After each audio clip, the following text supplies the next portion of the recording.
নমস্কার বন্ধুরা, তিয়াশাস রেসিপিতে সকলকে স্বাগত জানাই। আজকে নিয়ে এসেছি ভেন্ডির একটা সম্পূর্ণ নিরামিষ নতুন রেসিপি। এই রেসিপিটা কিন্তু গরম গরম ভাতের সাথে ভীষণই ভালো লাগে। তো এখানে আমি 200 গ্রাম মতো ভেন্ডি নিয়েছি, আর ভেন্ডিগুলোকে খুব ভালো করে ধুয়ে পরিষ্কার করে নিয়ে তারপর একটু কাপড় দিয়ে মুছে নিয়েছি। আর ভেন্ডি কিন্তু কাটার পর ধোয়া যাবে না, কাটার আগে ভেন্ডিগুলোকে ধুয়ে ভালো করে শুকিয়ে নিতে হবে।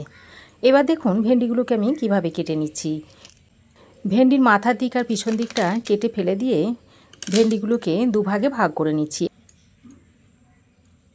আর যে ভেন্ডিগুলো ছোট সেগুলোকে আমি কাটছি না, গোটা গোটায় রেখে দিচ্ছি। তবে আপনারা আপনাদের ইচ্ছা মতো ভেন্ডিগুলোকে ছোট বা বড় করে কেটে নিতে পারেন, যে কোনো শেপে। আর আজকের এই ভেন্ডি রেসিপিটা বন্ধুরা খুবই হেলদি ও স্বাস্থ্যকর, দুপুরে গরম ভাতের সাথে খেতে খুবই ভালো লাগে। তো সব ভেন্ডিগুলো কাটা হয়ে গেলে এবার আমি একটা আলু নিয়েছি এই রেসিপিতে দেওয়ার জন্য। আলুটা আমি একটু বড় সাইজের নিয়েছি, আর আলুর খোসাটা আগে থেকে ছাড়িয়ে রেখে দিয়েছিলাম। তারপর দেখুন আলুটাকে আমি এরকম একটু পাতলা পাতলা করে, এরকম লম্বা লম্বা পাতলা করে কেটে নিচ্ছি, এতে করে রান্নাটা তাড়াতাড়ি হবে। দেখুন এইরকম একটু পাতলা লম্বা করে কেটে নিচ্ছি আলুটাকে। আর আলুটাকে এরকম একটু লম্বা লম্বা কেটে নিলে আলুটা যেমন দেখতেও ভালো লাগে তেমনি খেতেও খুব ভালো হয়। দেখুন আলুটাকে আমি এরকম লম্বা আর পাতলা করে একটু কেটে নিয়েছি। এবার এই আলুটাকে একবার ধুয়ে নেব। এবার আমি গ্যাস অন করে একটা কড়াই গরম করে নিয়েছি। প্রথমে আমি একটা ভাজা মশলা তৈরি করে নেব। তার জন্য গরম কড়াইয়ের মধ্যে দিয়ে দিচ্ছি এই হাফ চামচ পরিমাণ 5 ফোড়ন। ওই চামচেরই হাফ চামচ পরিমাণ দিয়ে দিচ্ছি কালো জিরে। আর একটা শুকনো লঙ্কাকে এইভাবে একটু ছিঁড়ে ছিঁড়ে দিয়ে দিচ্ছি।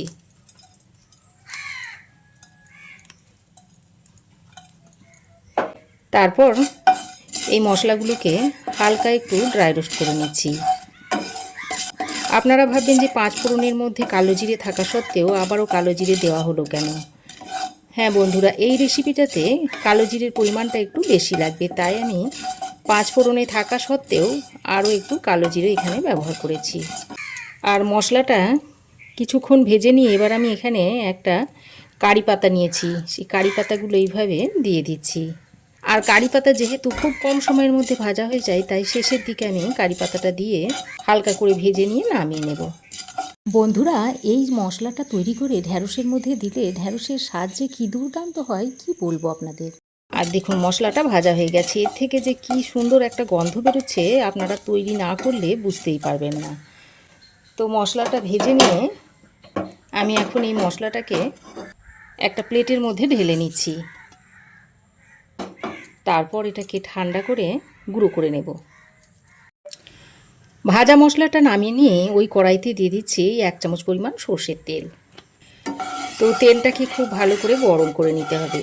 তেল খুব ভালোভাবে গরম করে নিয়ে এবার আমি কেটে রাখা ভেন্ডিগুলো এর মধ্যে দিয়ে দিচ্ছি। তারপর গ্যাসের ফ্লেমটাকে হাইতে করে ভেন্ডিগুলোকে তেলের সঙ্গে এইভাবে নাড়াচাড়া করে মিশিয়ে নিচ্ছি।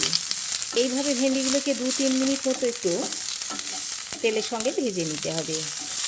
ভেন্ডির মধ্যে পিচ্ছিল ভাব থাকার কারণে অনেকেই ভেন্ডি খেতে পছন্দ করেন না।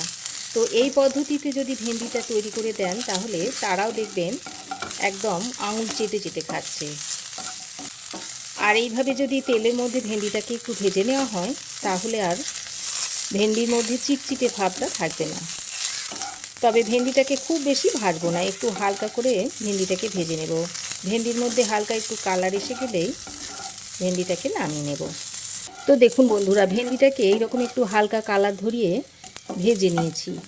তারপর ভেন্ডিটাকে আমি তুলে রেখে দিচ্ছি।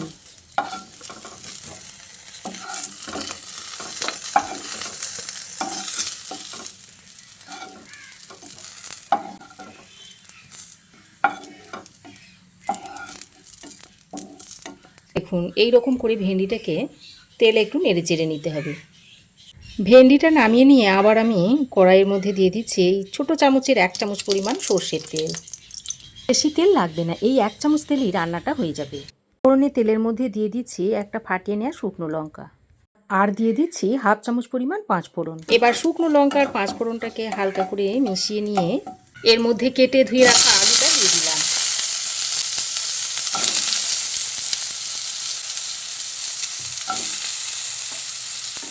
তারপর আলুটাকে ফোড়নের সঙ্গে এইভাবে একটু মিশিয়ে নিতে হবে।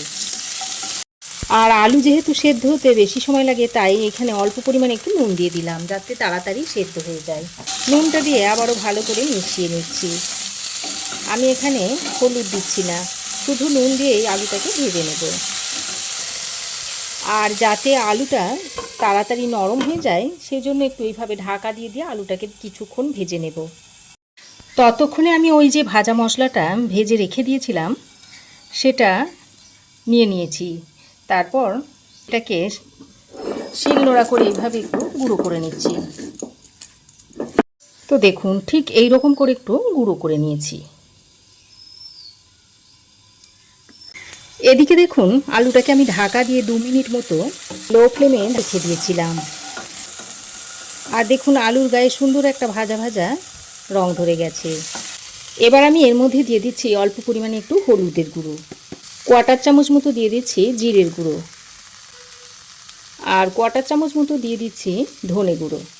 তারপর সামান্য পরিমাণে জল দিয়ে মশলাটাকে আলুর সঙ্গে একটু কষিয়ে নিচ্ছি। আর এখানে আমি লঙ্কার গুঁড়োটা দিলাম না, যেহেতু আমি শুকনো লঙ্কা একটা গোটা মশলার সঙ্গে ভেজে নিয়েছি, সেইটা ব্যবহার করব, তাই এখানে আর ঝাল লঙ্কার গুঁড়োটা দিলাম না। এই গরমে খুব তেল মশলার খাবার খেতে কারোর ভালো লাগে না। তো এইভাবে যদি একটা হালকা তেল মশলা তরকারি তৈরি করে খাওয়া যায়, তাহলে খুবই তৃপ্তি করে খাওয়া যায়। আর এটা দুপুরের গরম ভাতের সঙ্গে খেতে অসাধারণ লাগে। তো দেখুন, গুঁড়ো মশলাটা দিয়ে আলুর সঙ্গে ভালো করে মিশিয়ে নিয়েছি। এবার আমি এর মধ্যে পরিমাণ মতো জল দিয়ে দিচ্ছি। আর আমি জলটা একটু বেশি পরিমাণেই দিয়েছি, একটু যেহেতু আমি ঝোল ঝোল রাখবো তরকারিটা, তাই জলটা বেশি পরিমাণে দিয়ে দিয়েছি। আপনারা যে পরিমাণ ঝোল রাখতে চান সেই অনুযায়ী জলটা দিয়ে নেবেন। তারপর আরও একটু স্বাদ মতো নুন দিয়ে দিচ্ছি। আগেও আমি আলুটা ভাজার সময় নুন দিয়েছি, সেই বুঝে আপনারা নুনটা দিয়ে নেবেন। তো নুনটা দিয়ে আবারও ভালো করে মিশিয়ে নিয়ে এবার আমি একটা ঢাকনা লাগিয়ে 2-3 মিনিট মতো একটু ঢেকে দিয়ে রান্না করে নিচ্ছি। এতে করে আলুটা ভালোভাবে সেদ্ধ হয়ে যাবে, আর ওই যে মশলার ফ্লেভারটাও আলুর মধ্যে ভালোভাবে মিশে যাবে। তো বন্ধুরা, ঢাকা দিয়ে আমি আরও 2-3 মিনিট মতো আলুটাকে রান্না করে নিয়েছি। আর আলু দেখুন সেদ্ধই হয়ে গেছে। এবার আমি এর মধ্যে ভেজে রাখা ভেন্ডিটা দিয়ে দিচ্ছি। তো ভেন্ডিটাকে দিয়ে আলুর সঙ্গে আবারও ভালো করে নেড়েচেড়ে মিশিয়ে নিচ্ছি। তো ভালো করে নেড়েচেড়ে মিশিয়ে নিয়ে আবারও ঢাকা দিয়ে ভেন্ডি আলুটাকে একসঙ্গে করে আরও 2-3 মিনিট মতো রান্না করে নেব। তো হাই ফ্লেমে ঢাকা দিয়ে আমি ভেন্ডি আলুটাকে আরও 2-3 মিনিট মতো রান্না করে নিয়েছি। আর দেখুন, আলু ভেন্ডি সব কিছুই ভালোভাবে সেদ্ধ হয়ে গেছে, আর সেদ্ধ করার দরকার নেই। এবার আমি ওই যে মশলাটা গুঁড়ো করে রেখে দিয়েছিলাম সেটা এর মধ্যে এরম দিয়ে দিচ্ছি। তারপর ভেন্ডি আলুর সঙ্গে ভালো করে মিশিয়ে নিচ্ছি। ভালো করে মিশিয়ে নিয়ে এবার আমি ঢাকা দিয়ে আরও 1 মিনিট মতো রেখে দিচ্ছি। তো ঢাকা দিয়ে আমি লো ফ্লেমে আরও 1 মিনিট মতো রেখে দিয়েছিলাম। তো গ্যাসের ফ্লেম বন্ধ করে আবারও 5 মিনিট মতো স্ট্যান্ডিং টাইমে রাখার পর এই ভেন্ডি আলু রেসিপিটা একটা প্লেটের মধ্যে সার্ভ করে দিচ্ছি। আশা করি আমার এই আজকের হালকা পাতলা ভেন্ডি আলু রেসিপি আপনাদের ভালো লেগেছে। ভালো লাগলে অবশ্যই একটি লাইক, শেয়ার ও কমেন্ট করবেন। পাশে থাকা বেল আইকনটি অবশ্যই প্রেস করে দেবেন। আর আমার চ্যানেলে যদি নতুন হয়ে থাকেন তো প্লিজ চ্যানেলটিকে সাবস্ক্রাইব করার অনুরোধ রইল। আজ এ পর্যন্তই। আবার দেখা হবে নতুন কোনো রেসিপি নিয়ে নেক্সট এপিসোডে। সে পর্যন্ত ভালো থাকবেন, সুস্থ থাকবেন। ধন্যবাদ।